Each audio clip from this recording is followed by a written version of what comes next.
Mummy, मैंने सुना है कि लक्ष्मी जी जो है वो समुद्र मंथन से आई थी, तो उससे पहले लक्ष्मी जी नहीं थी क्या?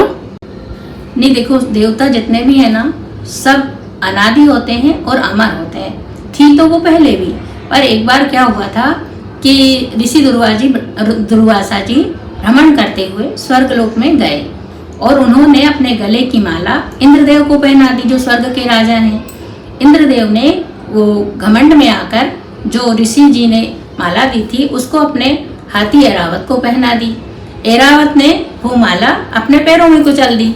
यह देखकर दुर्वासा ऋषि बहुत ही क्रोधित हुए कि इनके गले में हीरे मोती के हार हैं, इंद्र के गले में, इसीलिए इन्होंने मेरी माला की कोई वैल्यू ही नहीं समझी।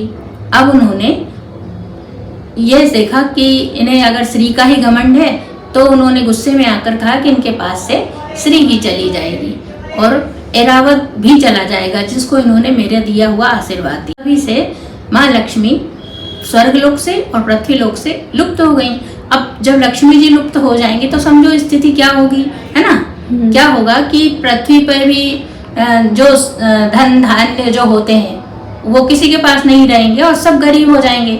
यही हाल इंद्र महाराज के हो गए। उनके पास जो हीरे मोती के हार थे वो, और उनके पास जो भी चीजें थी ऐश्वर्य की, उनका सारा ऐश्वर्य धीरे धीरे समाप्त होने लगा।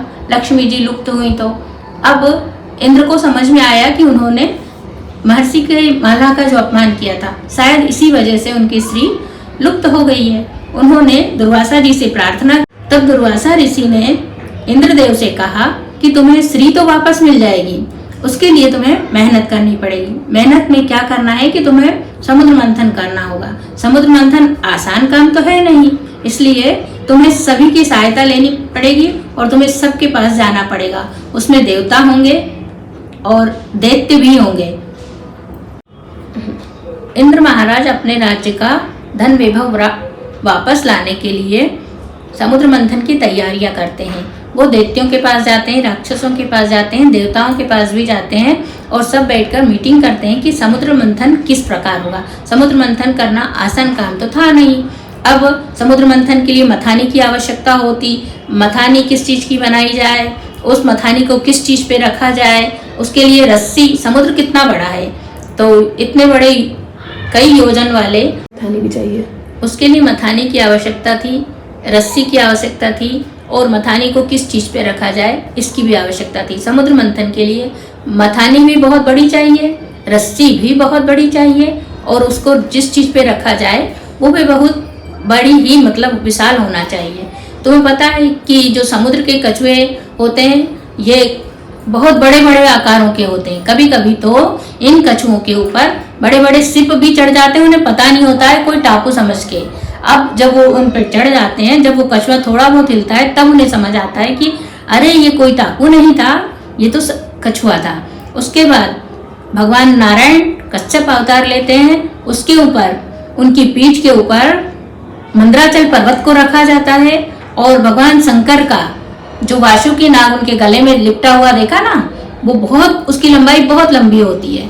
मंदराचल को उस पे लपेटा जाता है और एक छोर पे देवता लोग पकड़ते हैं और एक छोर पे राक्षस पकड़ते हैं। और जब ये मंथन प्रारंभ होता है उसमें से कई चीजें निकलती हैं। फिर जो समुद्र मंथन हुआ ना, उसमें से कई रत्न निकले, हलाहल विष निकला।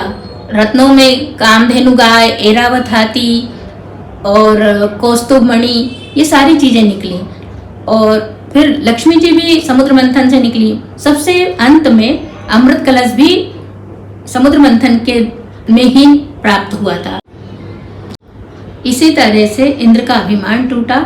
और जैसे तुमने पूछा था ना कि लक्ष्मी जी, तो लक्ष्मी जी और सारे जो देवी देवता हैं ये सब अनादि हैं, इनका कोई अंत नहीं है।